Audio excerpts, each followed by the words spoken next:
Boa noite a você que está aí assistindo o nosso TV Cal aqui pelo canal do YouTube, @CalRN, e vai acompanhar hoje um bate-papo super legal sobre patrimônio, que é uma das séries nossas aqui. Hoje está no 2º episódio e trouxe um tema que está super em alta aqui no nosso estado, aqui no município, que é o Forte dos Reis Magos.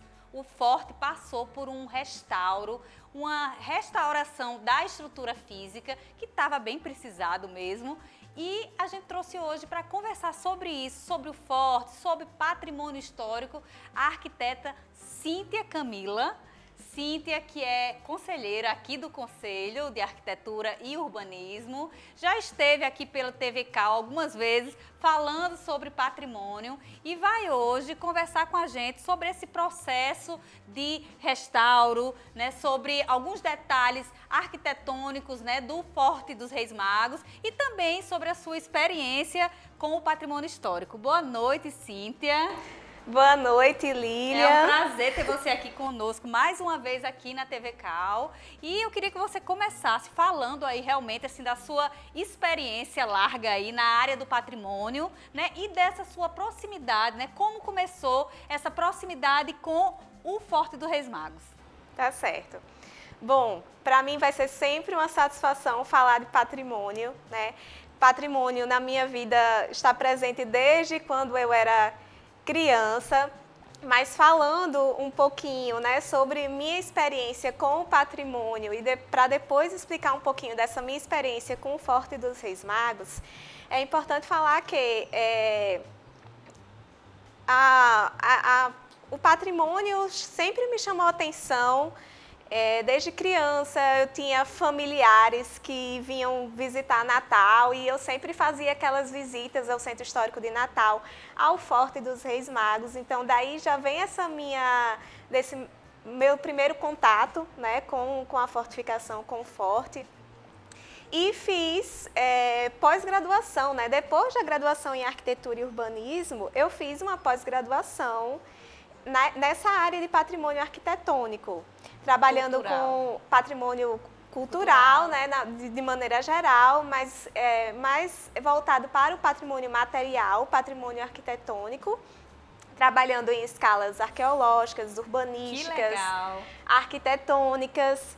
E aí foi essa minha pós-graduação, incluindo um doutorado, né, que eu estudei o Centro Histórico de Natal, que eu concorri em um edital do IFAM-RN para ser a arquiteta responsável pela elaboração de um documento técnico de candidatura do Forte dos Reis Magos, que junto com outras 18 fortificações são candidatas a Patrimônio Mundial da Unesco. Olha que legal. Então esse dossiê, né, que levou a nossa fortaleza, né, a esse título de Patrimônio Mundial, né, assim que chama? Patrimônio Histórico Mundial, saiu aí das mãozinhas, né, da Cíntia. Tem um pouquinho da minha contribuição, obviamente que é um trabalho coletivo e eu cuidei apenas do documento técnico de candidatura do Forte dos Reis Magos, que é apenas um desses componentes de 19 fortificações brasileiras. Eu ouvi falar que aqui no nosso estado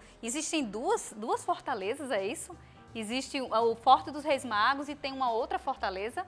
Ou isso aí foi só disse-me-disse? Na verdade, o Rio Grande do Norte teve no mínimo 28 fortificações no nosso estado. Olha isso, eu pensando que era 2, viu? E muitas pessoas acreditam que o Forte dos Reis Magos foi a primeira e única fortificação, né, que a gente teve aqui no estado, aqui em Natal. Mas, na verdade, ele foi a nossa segunda fortificação. A nossa primeira fortificação foi uma fortificação que a gente chama de improvisada.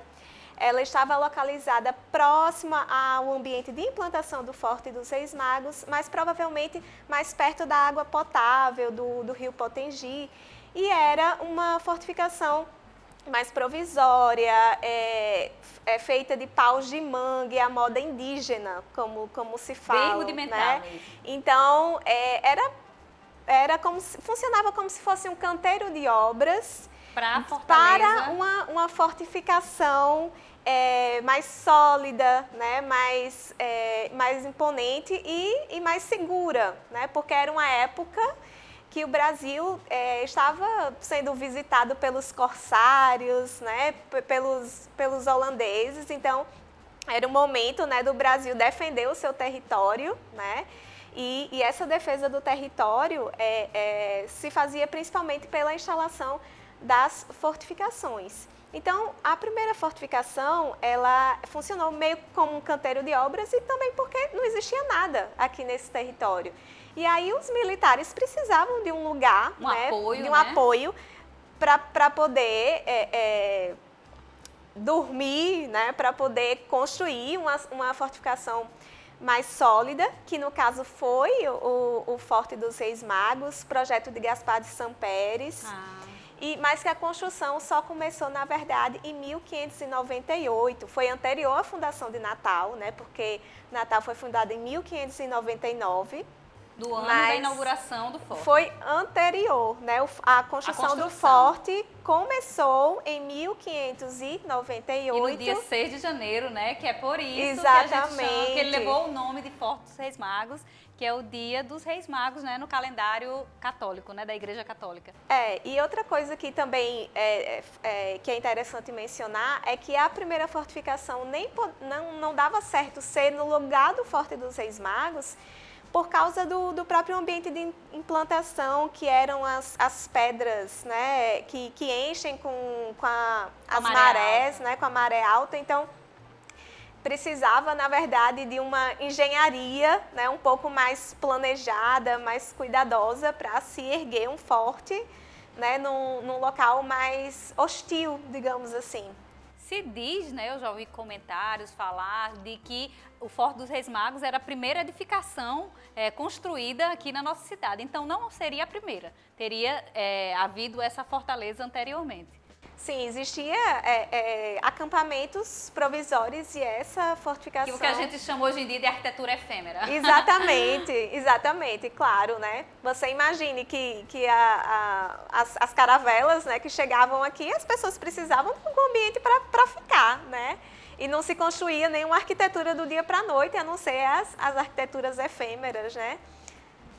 Ok, Cíntia, você que preparou todo esse material aí para a candidatura do Forte, né? O que é que você teria assim para falar, né? Principalmente para os arquitetos, o pessoal da área mesmo, os profissionais da área, com relação assim às características arquitetônicas, a questão cultural também da construção do Forte dos Reis Magos. É importante falar que um grande diferencial do Forte dos Reis Magos é o seu traçado italiano. Ele é o primeiro traçado italiano aqui no Brasil e único, que já era uma arquitetura militar que já estava entrando, digamos que em desuso, fora de moda. Estava de modê já. E aí, mas ele recebeu essa arquitetura, né, desse traçado italiano. Então, a gente tem uma fortificação renascentista. E aí, eu até costumo brincar com os nossos alunos, né, você que também é professora, que a gente, quando fala de arquitetura brasileira, né, arquitetura civil, a gente pensa numa arquitetura colonial, numa arquitetura barroca, né, das igrejas, mas as nossas fortificações militares, elas têm esse traçado renascentista. Então, tem essa forma de estrela, né, que todo mundo conhece, né, até vira símbolo, né, daqui de Natal, esse formato de estrela, e tem uns nomezinhos um pouco técnicos e mais difíceis, né, para quem não domina muito, que é a presença de tenalhas viradas para o mar, que é o encontro, digamos, desses lados, é o ângulo que forma, né, entre as duas faces dessa estrela para frente do mar. Parte externa. E 2 meio-orelhões, que é o nome... Que é o nome que se dá à parte que é voltada para a terra, que é um pouco mais circular, que tem toda uma estratégia de defesa, assim, para impedir que a artilharia atingisse, né, a porta principal. Então, protege a porta principal do forte. Então, tem todas essas características que são bem marcantes e únicas da nossa fortificação. Esse momento agora de restauro, nessas obras que foram feitas lá, você estava envolvida no projeto diretamente, já visitou, né, a Fortaleza agora após a inauguração que aconteceu essa semana, né? Me diz o antes e o depois, se você teve acesso a esses projetos, se já viu algum material, se já esteve lá, né? E como estava o estado, né? O que é que era mais caótico, digamos assim, né? E que foi resolvido com essa obra atual? Bom, Lilian, eu não trabalhei diretamente com o restauro, né, da fortificação. Eu trabalhei com o documento técnico, né, de candidatura. Mas para essa elaboração do documento técnico, eu tive acesso aos projetos, né? Visitei durante a obra algumas vezes a fortificação. Então, eu cheguei a ver, por exemplo, o forte sem as telhas. Coisas que ninguém nunca vai ver. Descoberto, né? Vi lá o Marco de Touros, que hoje em dia não está mais no forte, mas ele estava lá todo protegidinho, né? Numa caixinha. Então, eu acompanhei mais, visitei o forte durante a obra e ainda não tive essa oportunidade de ver depois, né, já está ao aberto final. para visitação, Cíntia? Não, o público ainda não tem acesso, ainda não pode, ainda está dependendo de uma série de documentações, né? Como a BITSE, entre outros, né, para poder ter o seu uso, mas a obra já foi terminada, né? Está finalizando, né? Inaugurada. E em breve deve estar aberta a ainda não tive essa oportunidade. Mas com relação assim a curiosidades, né? Que você durante esse processo aí que você fez visitas, né? O que é que você teria assim de algum ambiente, de algum momento histórico também que o forte fez parte, que você tivesse para compartilhar aí com a gente? Tem algumas coisas que são interessantes. Uma coisa que eu acho que é bem interessante falar é que ao longo de toda a história do forte, ele passou por alguns processos de restauro, né? Por algumas obras de reparos, assim, de intervenção, né? Até culminar nessa última, né? Nesse mais recente processo de restauro. E aí, curiosidades, certo? Uma curiosidade que eu acho fantástica é que, primeiro, desde que ele foi construído, ele não foi construído já da forma que ele se encontra hoje. Faltava, por exemplo, a parte mais central da Praça das Armas, com aquela capela ao centro, com a casa de pólvora em cima dessa capela, que é uma coisa questionável, né? Você deixar a pólvora armazenada em digamos, uma área frágil, né? Que poderia ser bombardeada, né? por algum canhão, realmente. né? E aí, ele, como também sofreu várias tomadas, né, pelos holandeses, então cada conquistador, digamos assim, né, da fortificação, ou que administrou essa fortificação, fez alguma intervenção. Então, a gente tinha, por exemplo, no primeiro restauro da década de 60, pelo IPHAN, o forte ele tinha um brasão na fachada. Acho que detalhes que poucos sabiam, né? Que poucas pessoas sabem. A capela, que hoje em dia a gente não consegue ver ela totalmente erguida, a gente consegue ver apenas como se fosse a fundação da capelinha marcada lá na Praça das Armas.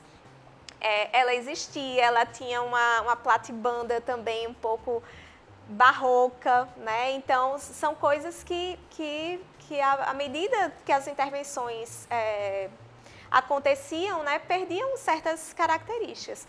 Nesse último projeto, na verdade, ele funcionou mais no sentido de é adequar as questões de acessibilidade, que é muito importante, né? Hoje em dia, a gente promover esse acesso universal, né, para todo mundo, para qualquer que seja a edificação, inclusive as edificações de valor patrimonial, né? Que vão ser visitadas por turistas. Então, ele precisava dessa adequação de acessibilidade e pequenos reparos, assim. Talvez a questão mais crítica ou que talvez tenha precisado assim, ser substituído quase que completamente, foi a cobertura, né? Então, todas as telhas foram retiradas, mas eu soube que as telhas que foram colocadas novamente, elas são do mesmo material, mesmo tamanho, né? Ou semelhante, para justamente a gente não